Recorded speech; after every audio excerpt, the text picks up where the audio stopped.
Hello everyone, welcome to our YouTube channel hello aspirants.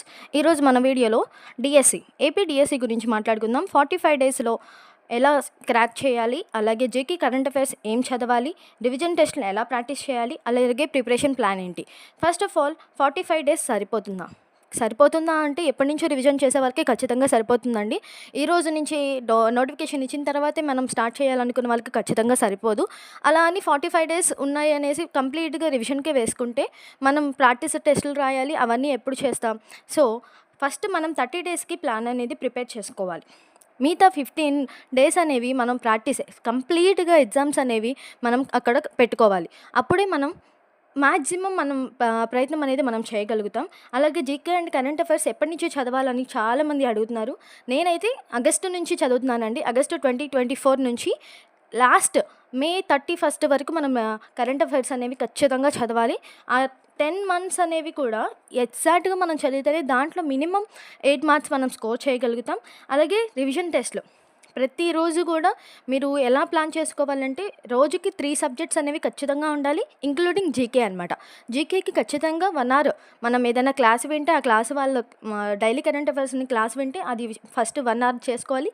తర్వాత 1 hour GK కోసం ఖచ్చితంగా ఆ రోజు ఏం క్లాస్ జరిగింది, లేదంటే ప్రీవియస్ మనం ఆగస్ట్ నుంచి చదువుకోవాలి కాబట్టి ఆగస్ట్లో ఏం ఉన్నాయి అవన్నీ కూడా కరెంట్ అఫైర్స్ మనం ఆగస్ట్ నుంచి చదువుకోవాలి. ఆ 1 అవర్లో మొత్తం జీకేకి 2 అవర్స్ కంప్లీట్ చేసుకోవాలి.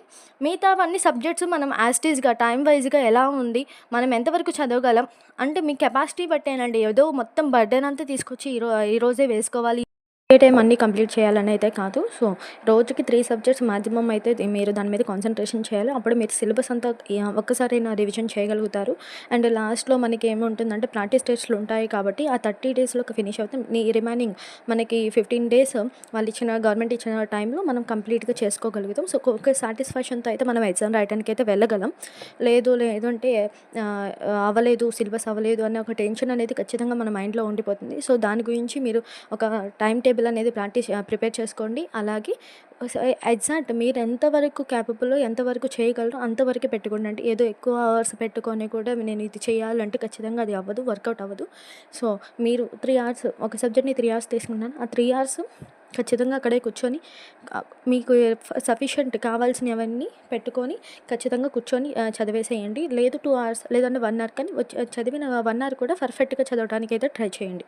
సో ఇవంటి మన ప్రిపరేషన్ ప్లాన్స్. నెక్స్ట్ వీడియోస్లో 30 డేస్ ఛాలెంజ్ చేస్తున్నాను రేపటి నుంచి. సో దాన్ని ఫాలో అవుతే మీరు ఖచ్చితంగా టిప్స్ అనేవి, నేను ఫాలో అయ్యే టిప్స్ అనేవి ఖచ్చితంగా మీరు తెలుసుకోగలుగుతారు. మీకు కూడా యూజ్ అవుతుందని నేను అనుకుంటున్నాను. Please subscribe my YouTube channel hello aspirants.